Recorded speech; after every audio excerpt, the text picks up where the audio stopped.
эфире новости, в студии Кристина Якупова. Здравствуйте. Главные темы этого выпуска. Центр имени Гамалеи готов к производству вакцины «Спутник М» для подростков.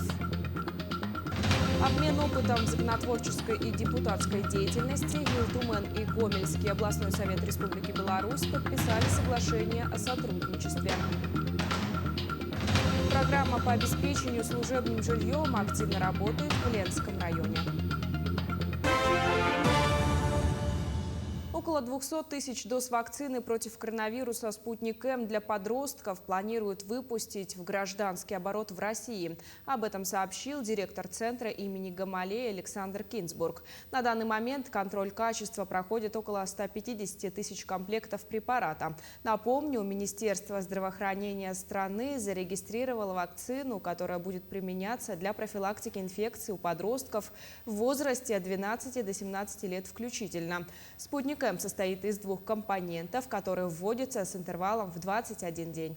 В Минздраве отметили, что вакцинация подростков будет проводиться только с согласия родителей или опекунов, а с 15 лет и старше при наличии их собственного письменного информированного добровольного согласия. За минувшие сутки в республике выявлено 256 случаев коронавирусной инфекции. В городе Якутске 108 заболевших, в Мирнинском районе 23, в Алданском 13, в Нерюнгринском и Алекминском районах по 12 заразившихся. В Мегино-Кангаласском и Сунтарском районах по 10, еще в 16 районах республики от 1 до 9 заболевших. За сутки лабораториями республики проведено 4511 исследований на коронавирусную инфекцию.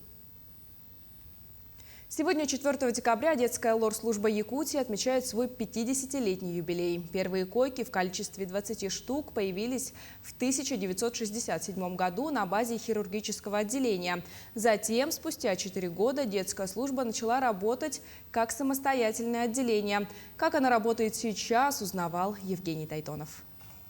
Отит – болезнь широко распространенная у детей. Согласно статистике, патология диагностируется у 90% дошколят. Особенно подвержены заболеванию малыши до 5 лет. Воспалительное поражение уха коснулось и нашу сегодняшнюю героиню. Кашель, одышка, а за ней и срочная госпитализация. Очень сильный был кашель. Мы вызвали в 5 утра скорую и сразу положили в больницу. Тут дышим ингалятором и антибиотиком. Улучшение сразу есть было. По-моему, у нас аллергия, у моих бронхиальная астма у всех. На фоне этого уже вот кашель идет и сильно болит, чешет ухо. Несвоевременное обращение к врачу может повлечь за собой самые разные последствия. Небольшой катаральный отит может с легкостью переходить в другую стадию, вплоть до менингита. Поэтому родителям необходимо обращать внимание, если ребенок жалуется на боли в ушах, трогает ушки, особенно дети до года, которые сказать ничего не могут, обязательно необходимо обратиться к врачу. Отделение экстренной специализированной медпомощи открыли в декабре 2012 года. Здесь круглосуточно принимают детей с лор-патологией со всей республики. Сегодня через нее в год проходит 800 детей. Из них операции по экстренным показаниям проводят почти половине. Операция у нас проводится со стороны среднего уха, это миринготомия, шунтирование барабанной полости. Также со стороны пазух при гнойных риносинуситах проводим пункции пазух. При абсцессах уха производится их вскрытие. А также бывают грозные осложнения, обычные вроде бы, казалось бы, ангины, но это тоже заболевание такое, которое необходимо наблюдать, лечить амбулаторно или стационарно. Сегодня у детской лор-службы полувековой юбилей. Знаменательную дату отмечают на базе педиатрического центра с участием ведущих врачей страны. Также сегодня здесь проходит мастер-класс реконструктивной операции на среднем ухе. Евгений Тайтонов, Владимир Павлов, Якутск. Открыто транспортное движение по ледовой переправе между населенными пунктами Покровск, 2 Жимкон. Разрешенная максимальная нагрузка 3 тонны. Напомню, на сегодняшний день открыто движение по автоземнику через реку Алдан, Хандыга-Мегина-Алдан и через реку Вилюй. Для безопасности и предотвращения опасных ситуаций рекомендовано соблюдать разрешенную грузоподъемность при проезде через ледовые переправы. Парламенты Якутии и Гомельской области Республики Беларусь заключили соглашение о сотрудничестве. Подписи под документом поставили председатель Гомельского областного совета депутатов Екатерина Зинкевич и председатель Государственного собрания Якутии Алексей Еремеев.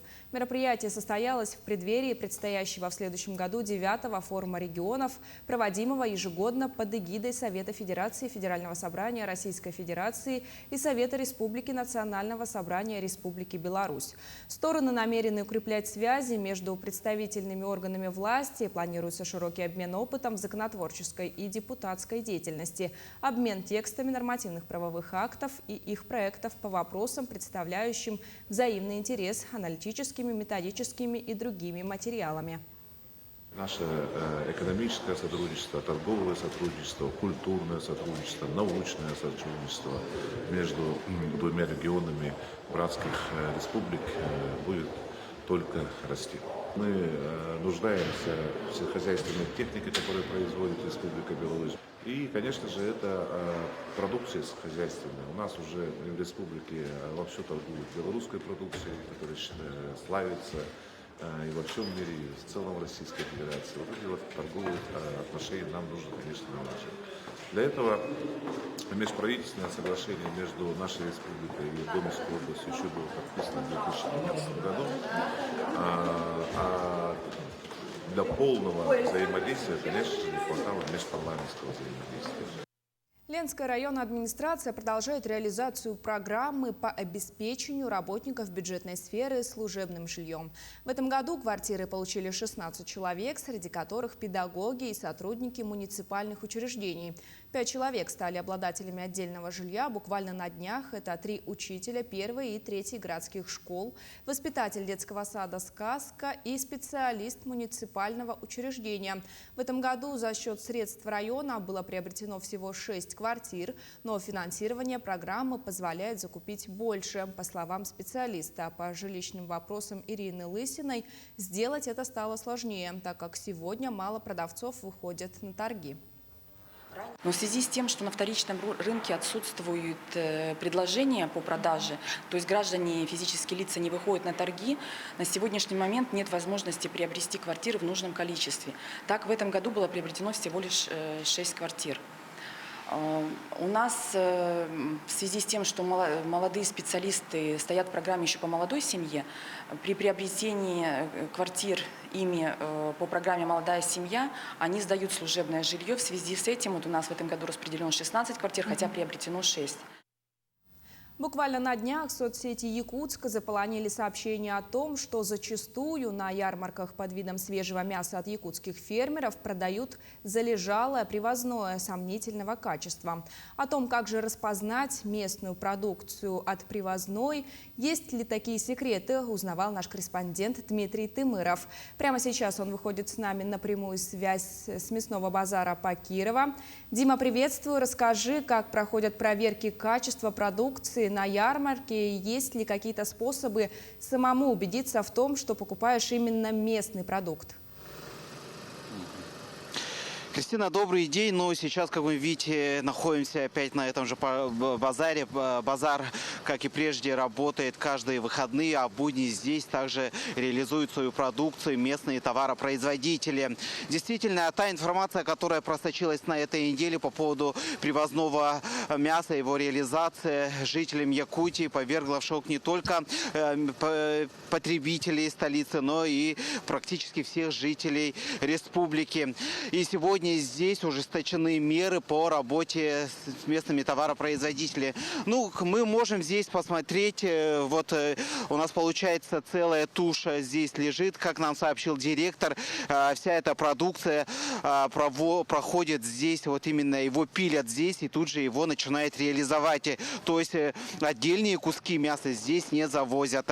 Также здесь уже с этой недели вводится система контроля качества. Также здесь начали работать специалисты именно Центральной республиканской лаборатории по пищевым продуктам. Ну а более подробно, какие же это у нас меры ужесточения и контроля, нам расскажет директор Малого базара Дмитрий Громов. Дмитрий, здравствуйте. Расскажите, какие меры предприняты после данного инцидента? Здравствуйте. Нами постоянно ведется контроль по входящей продукции, по мясу. Например, здесь все, что вот на прилавках продается распиленное, она приходит у нас с тушами. Когда туша приходит, у него справка уже с конкретным весом, с конкретным происхождением она идет. И поэтому здесь те продавцы, которые здесь продают мясо в распиленном виде, они распиливают только здесь, на территории Малого базара. Таким образом исключается попадание других кусков непонятного происхождения мяса, или говядины, или жеребятины. Ну и понятно то, что вот с мясом-то все понятно, а вот субпродуктов, вот их как вот получается, человек же приобрел язык, и получается там уже он узнал то, что мясо привозное. Вот в этом случае как вот сейчас будет Мясо контроль? привозное исключено, еще раз поправлю вас. А в части субпродуктов, да, мы признаем факт того, что здесь была продажа от недобросовестного продавца, не местного языка. В этой части контроль чуть-чуть усложняется тем, что справка дается одной номенклатурой, просто субпродукты. Там не указывается конкретно, это почки, печень или язык. Просто одним словом, одна справка на все виды субпродуктов идет. Мы его взвешиваем по весу, но, естественно, после контроля, получается, этот продавец в течение дня из-под полы, получается, продавал за импортную продукцию, не местную. Получается, ага. Ну, а сейчас, вот как уже было сказано, также здесь уже, ну, вообще по всей территории страны реализуется система «Меркурий», который контролирует у нас качество продуктов. Сейчас об этом нам более подробно расскажет специалист департамента ветеринарии. Здравствуйте, расскажите вообще вот систему, что такое вообще система «Меркурий» и можно ли эти документы сегодня подделать? Федеральная государственная информационная система «Меркурий», она предназначена для сопровождения продукции до места реализации. То есть при свободной реализации каждая продукция должна иметь ветеринарные сопроводительные документы. Подделать данный документ нереально и, тем не менее, невозможно.